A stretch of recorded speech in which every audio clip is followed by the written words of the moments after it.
Ambassador Zekthara's four eyes blinked in rapid succession as she stared at the formal declaration displayed on her console. The crystalline being had witnessed countless diplomatic crises during her 3 centuries of service to the Galactic Council, but nothing quite like this.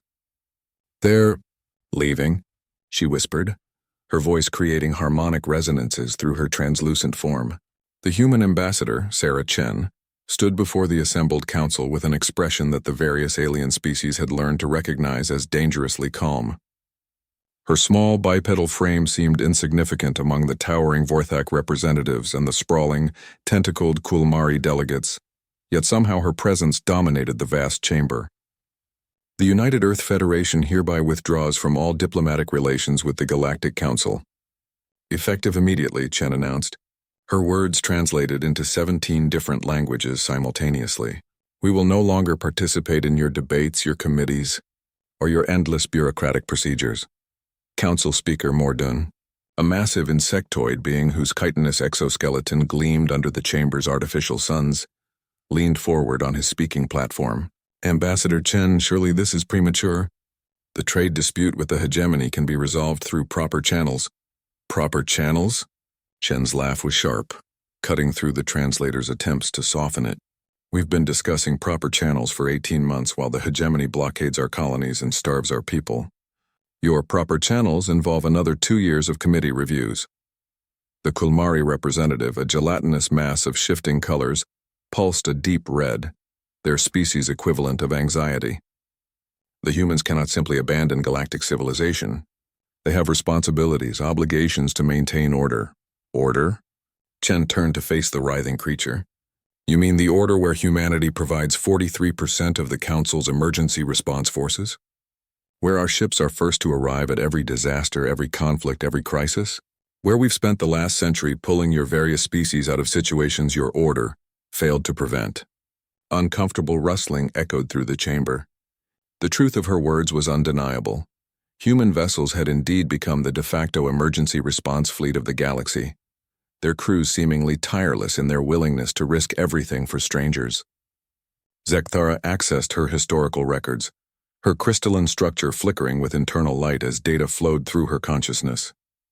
The humans had been council members for only 127 galactic standard years, yet they had participated in 67% of all peacekeeping missions, 84% of disaster relief operations, and somehow managed to broker peace in conflicts that had raged for millennia.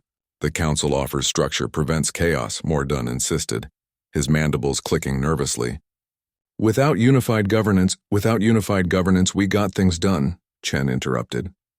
"Before we joined your council, it took us 6 months to establish trade routes with the Altarian Republic.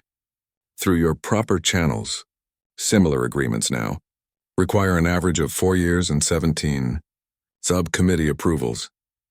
The chamber fell silent except for the ambient hum of life support systems working overtime to accommodate dozens of different atmospheric requirements. Chen reached into her diplomatic case and withdrew a small, seemingly insignificant data pad. "This contains our final gift to the Council," she said, placing it on the central podium. "Complete technical specifications for our emergency response protocols, our disaster relief procedures, and our conflict resolution methodologies. Use them, don't use them. That's your choice now." Zekthara felt something she had never experienced before: genuine fear.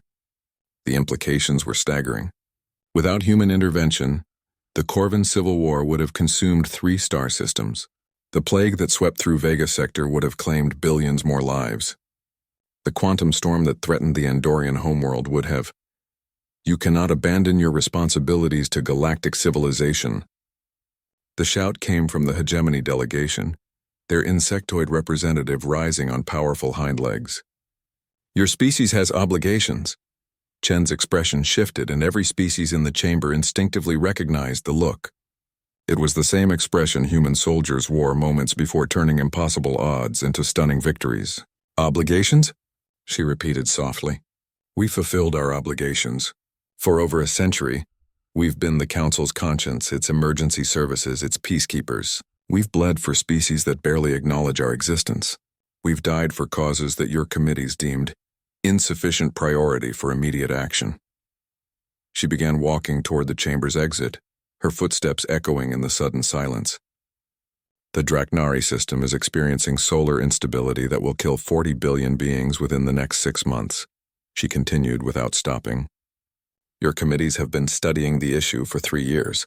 The Zephyrian refugees have been living in inadequate shelters for 18 months, while you debate their legal status. The pirates raiding the Outer Rim have destroyed 73 merchant vessels this year alone, while your Security Council argues jurisdiction. At the chamber's threshold, she paused. We tried to work within your system. We really did. But we've realized something important. We don't need your permission to do what's right. Her voice carried across the vast space with absolute clarity. Effective immediately, Earth's fleets are redeploying to address actual problems, not diplomatic theater. As the chamber doors sealed behind the departing human delegation, chaos erupted. Representatives shouted over each other in dozens of languages. Accusations flew between species, and the carefully maintained order of galactic diplomacy began to crumble. Zekthara accessed the communication networks and watched in real time as human vessels across the galaxy suddenly changed course. The ships that had been waiting for Council authorization to assist the Draknari system were already accelerating toward the unstable star. The humanitarian fleet that had been held in bureaucratic limbo was now en route to the Zephyrian refugees.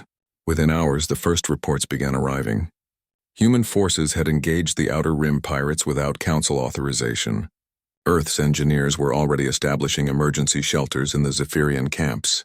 The massive solar collectors designed to stabilize the Draknari star were being deployed ahead of schedule. As Zekthara watched the galactic news feeds fill with images of human action, rather than Council deliberation, she realized the terrible truth.